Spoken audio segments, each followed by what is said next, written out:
लेकिन हमने ठान लिया कि हम करेंगे। 2 महीना के बाद हम अंग्रेजी में फटाफट टाइप करने लग गए थे। और वहाँ पर जब परीक्षाएं हुई तो जानते हैं 478 नंबर अगर ले आते हम तो क्वालिफाई कर जाते। हमको आया 474, 4 नंबर शॉर्ट। और जो 3 महीना छुट्टी में लेके गए थे तो उनको आया 468, 8 अंक नीचे।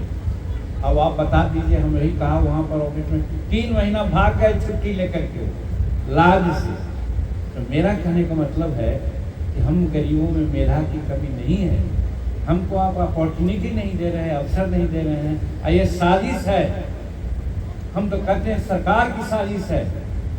आज 78 साल में चाहे जिनकी भी सरकार हो, जिस सरकार के अंग हम भी हैं, अगर हम दिल से गरीबों को फायदा करना चाहते हैं तो कॉमन स्कूलिंग सिस्टम को लागू करना चाहिए। राष्ट्रपति का बेटा हो या भंगी का संतान, सबको शिक्षा एक समान करना चाहिए। अगर नहीं है तो मैं समझता हूँ कि वो सरकार का नियत साफ नहीं है।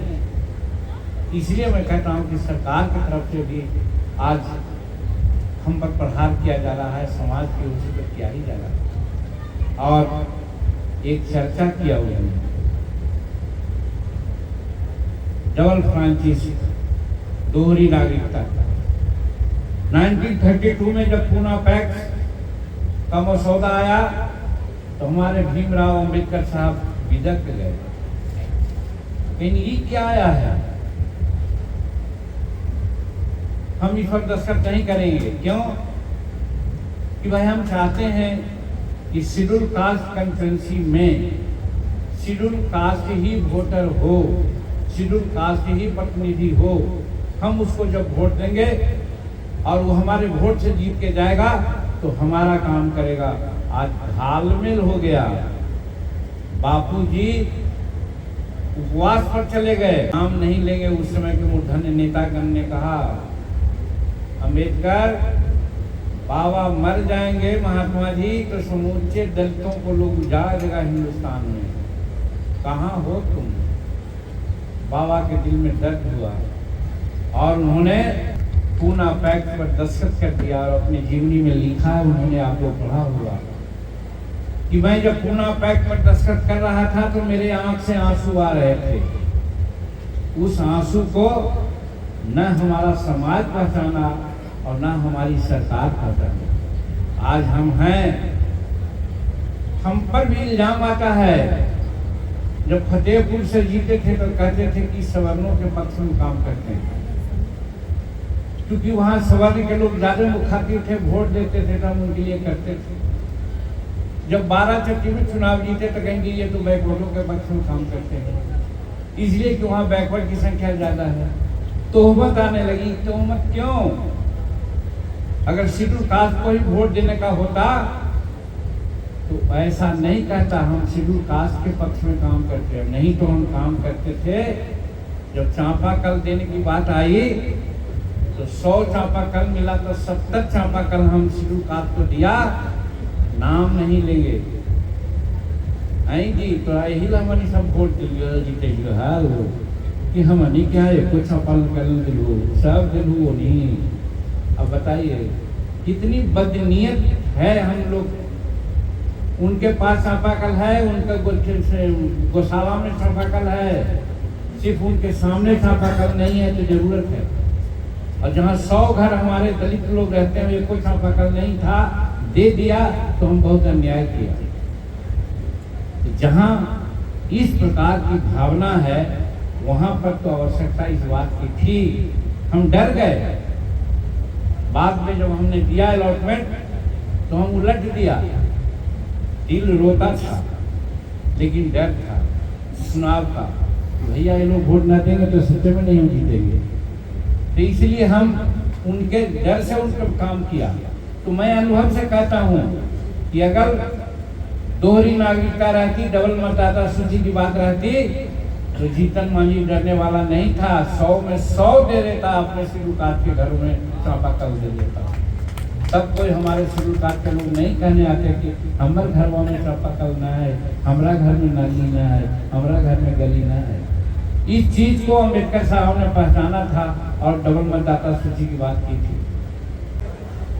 तो क्यों भाई आज जुडिशरी प्रमुख है यहाँ पर, ट्रिब्यूनल है उसके अपील जुडिशरी में जाएंगे, इसमें क्या आफत है?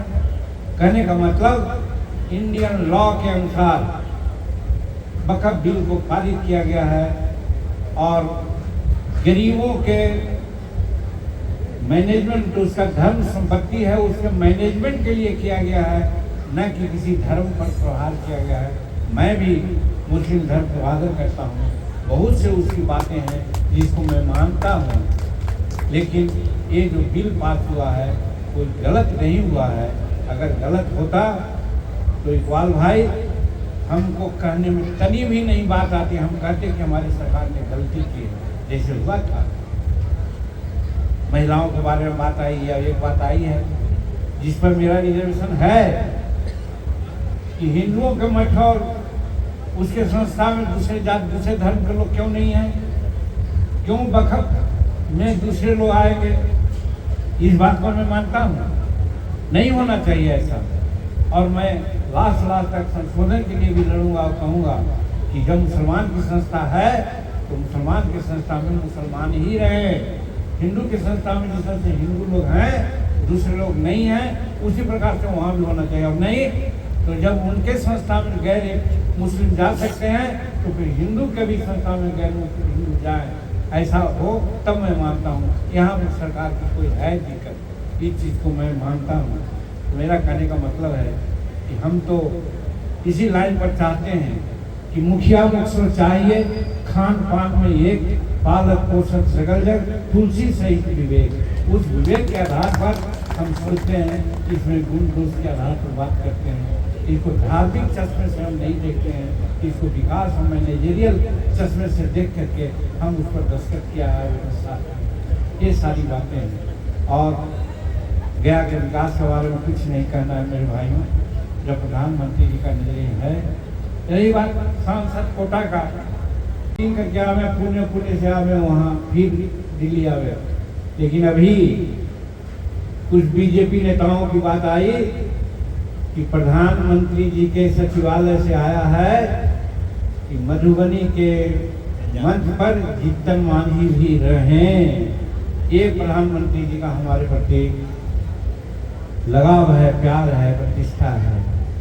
तो मेरा कहने का मतलब है कि मैं कुछ नहीं कर रहा हूँ, मैं तो भगवान से ही मनाता हूँ कि भारत के यशस्वी प्रधानमंत्री नरेंद्र मोदी जी सेहतवान रहे और भारत को न 2030 तक बल्कि 2047 तक नेतृत्व करें, जब विकसित भारत बन जाए, संसार का अव्वल राष्ट्र बन जाए, वहाँ तक रहे प्रधानमंत्री जी, ऐसा मैं कामना करता हूँ।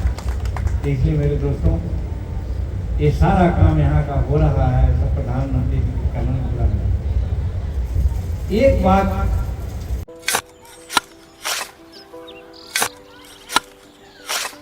नई का साल मुबारक हो चाचा। हाँ मुबारक, जब तक ये सरकार बा तब तक नया साल मुबारक। कहाँ का बात करत बाड़? बात ई बा, साल चाहे नया होके दिन चाहे, हमार जिंदगी में तो बस दुख है, दुख बा। बाढ़ के समस्या 10 का 10 बा, फसल बर्बाद हो जाला या ऑन पॉन बिक जाला, ना कोई उपाय बा ना कोई राहत। बात तो सच बा चाचा, फिर से बाहर जाए के सोचे के पड़ रहे कि सरकार से कुछ ना हुई। कबू कबू तो लागेला हमरे मजदूरन की जिंदगी में कोनो नया साल सच में मुबारक होई। नया साल तो तब मुबारक होई जब नई सरकार आई। बात तो सही बा चाचा। नया साल, नई सरकार, नया संकल्प, नया बिहार।